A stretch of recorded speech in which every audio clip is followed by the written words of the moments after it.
అనగనగా మదనపల్లి అనే ఒక అందమైన పల్లెటూరు. ఆ ఊరిలో రామన్న అనే ఒక తెలివైన పాలేరుండేవాడు. అతను సమయస్ఫూర్తితో నడుచుకునేవాడు. ఒకరోజు రామన్న స్నేహితుడైన వెంకటయ్యతో రామన్న ఇలా అంటున్నాడు.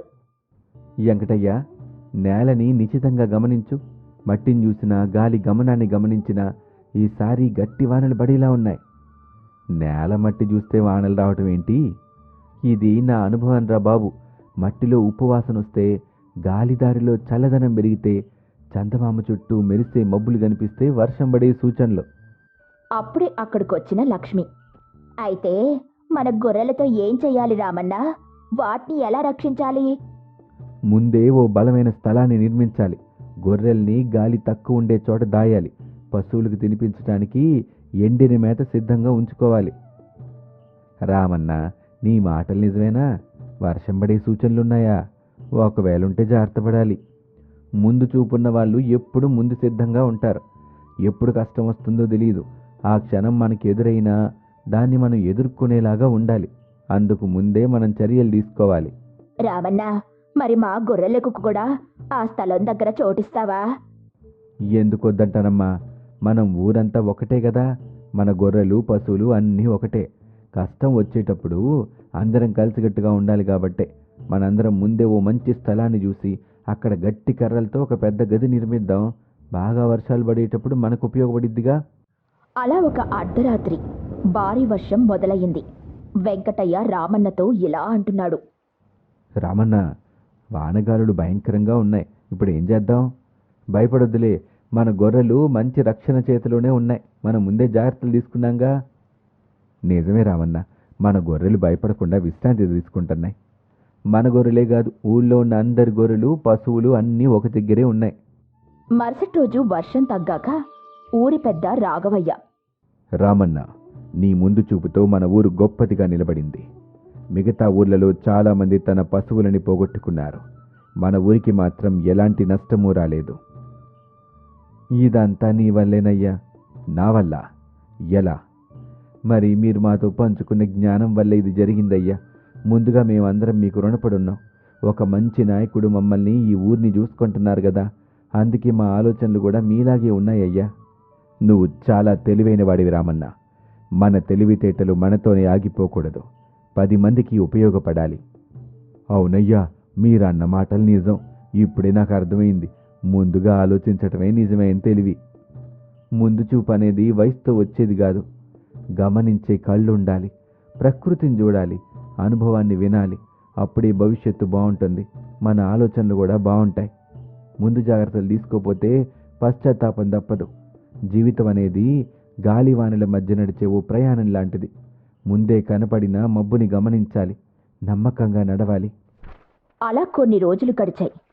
ఒకరోజు లక్ష్మి రామన్నతో, రామన్న, కొన్ని గొర్రెలు అకస్మాత్తుగా చనిపోతున్నాయి. ఏం జరుగుతుందో అర్థం కావడం లేదు. వాటికేదో వ్యాధి సోకినట్టుంది. అమ్మా, భయపడకు. ఈ సమస్య చిన్నదే. నువ్వు ధైర్యంగా ఉండు. నేను ముందే అన్నీ సిద్ధం చేయించుకున్నాను. మందు నీకు ఇస్తానులే. వెంటనే మరిగి నీళ్లు కలిపి వాడికి పట్టించు. చాలా మంచి పని చేశావు రామన్న. అయినా ముందే ఇలా ఎలా జాగ్రత్త పడ్డావు? ఊరికి దూరంగా ఉండే పచ్చిక మైదానాల్లో గొర్రెలు మేత తింటాయిగా. అందులో కొన్ని విత్తనాలు మింగి జబ్బుపడ్డాయి. ఇట్లాంటి విషయాల్లో నాకు ముందు నుంచి మంచి అనుభవం ఉంది. అందుకే ఊళ్ళో ఎవరికైనా లేదా గొర్రెలకైనా వ్యాధి సోకితే ఈ మందు ఉపయోగపడుతుందని దాచుంచాను. నీ ముందు చూపు వల్ల చాలా గొర్రెలు బతికాయి. అట్టగే ఈ ఊళ్ళో పశువులు నీ వల్లే ఆరోగ్యంగా ఉన్నాయి, పక్కూరితో పోల్చుకుంటే. ఒక పండుగ రోజు ఊరంతా రామన్న చుట్టూ చేరింది. రామన్న, ముందస్తు ఆలోచన ఉంటే ఎటువంటి కష్టము పెద్ద సమస్య కాదు. ఈ బుద్ధి మాకు నువ్వే నేర్పావు. మీరు నన్ను మరీ పొగిడేస్తున్నారయ్యా. ఒక్కటయ్యా, మనం గుర్తెట్టుకోవాలి. నీరొచ్చాక బావి తీయడం కాదు, బావి తవ్విన తర్వాతే అందులో నీరు నిండుద్ది. ఆ ఆశతోనే ఎదురు చూడాలయ్యా. అదే కదయ్యా ముందు చూపుగుణం. నాకన్నా చిన్నవాడివైనా చాలా బాగా చెప్పావు. అయ్యా, మీరు ఊరి కోసం చేసిన మంచి పనులు మేము మా పిల్లలకి, మా కుటుంబాలకి చెప్తానే ఉంటామయ్యా. మన ఊరే కాదు, పక్క ఊర్లకు కూడా ఈ పాఠం పనికొస్తుంది. మన ఊరి చరిత్రలో నువ్వు చెరగని ముద్ర వేసావు రామన్న. అవును రామన్న, ఈ ఏడాది వానలు ఆలస్యం అవుతాయని అంటున్నారు. మేత లేకపోతే పశువుల్ని ఎలా పోషించాలి? ఎందుకయ్యా భయపడుతున్నారు? కాస్త గడ్డి పొదలు పెరిగితే సరిపోద్ది. అది సరిపోదురా రామన్న, గడ్డి ఎండిపోయిన తర్వాత ఏం చెయ్యాలి? పశువుల ఆకలితో తట్టుకోలేవుగా, ముందే ఏర్పాట్లు చేసుకోవాలి. ముందే మేత నాటమంటావా ఏంటి?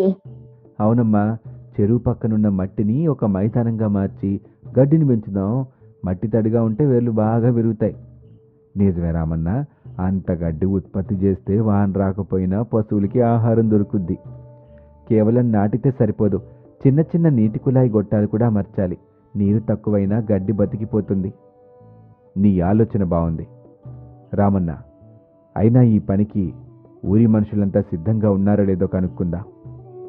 ఊరంతా మనం అనుకుంటే ఒకరి కోసం మిగతా వాళ్ళందరూ పనిచేస్తారయ్యా. చేయటం వల్ల ఆ కష్టం 3 రోజుల్లో పూర్తయిపోద్ది. రామన్న, నీ తెలివితేటలకి మేము నిన్ను నమ్మినందుకు తప్పకుండా ముందుకొస్తాం. నువ్వు చెప్పినట్టే చేస్తే మన పశువులు ఆకలితో క్షీణించవు. ముందుగా ఆలోచించిన వాడు మట్టి కాక తప్పదు. మనకు పశువులు కుటుంబ సభ్యులాంటివి. వాళ్ళ కోసం మనం ముందే కొన్ని త్యాగం చెయ్యాలయ్యా. అలా అనుకున్నట్టే ఆ సంవత్సరం వర్షాలు బాగా పడలేదు, కాని రామన్న ముందు చూపు వల్ల పశువులకు నిండుగా గడ్డి దొరికింది. రామన్న, నీ తెలివి కారణంగా మా పశువులు ఇప్పుడిప్పుడే మేత తింటున్నాయి. ఊరంతా నీ తెలివి గురించే మాట్లాడుకుంటున్నారు.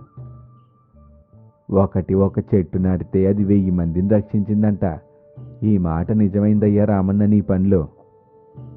ఇది నా ఒక్కడి కష్టం కాదు, మనందరి కష్టం. ముందే ఆలోచిస్తే కష్టాలు తగ్గుతాయి వెంకటయ్య.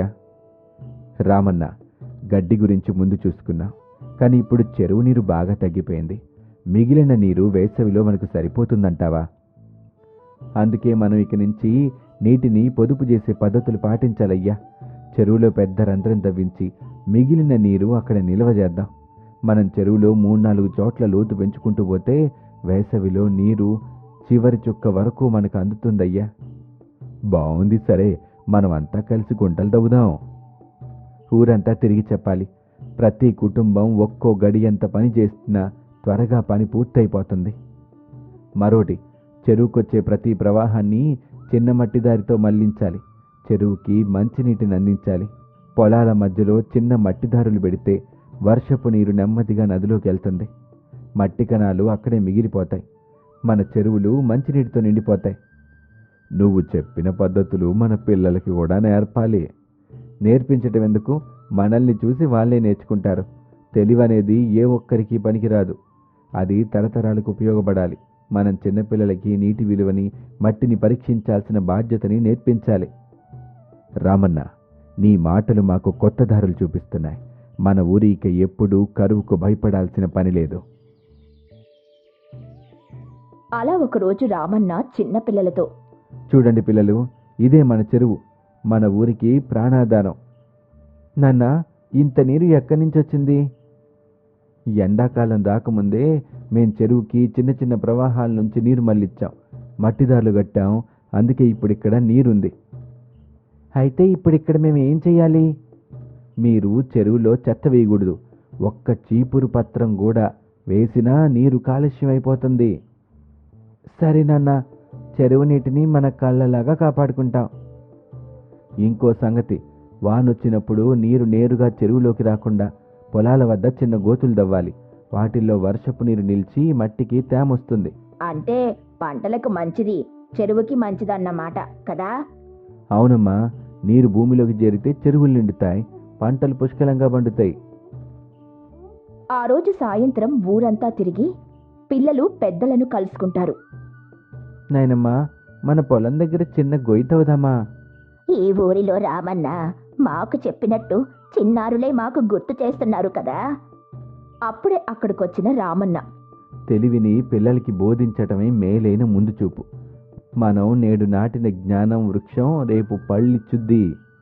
ఈ కథలోని నీతేంటంటే, తెలివంటే కష్టం వచ్చినప్పుడు తిప్పలు తట్టుకోవడం కాదు, కష్టం రాకముందే ముందుగా ఆలోచించి పరిష్కారం కనుక్కోవడం.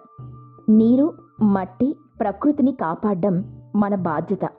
నేడు కాపాడితే రేపటి తరాలకు అనేక ఆశీర్వాదాలు దక్కుతాయి.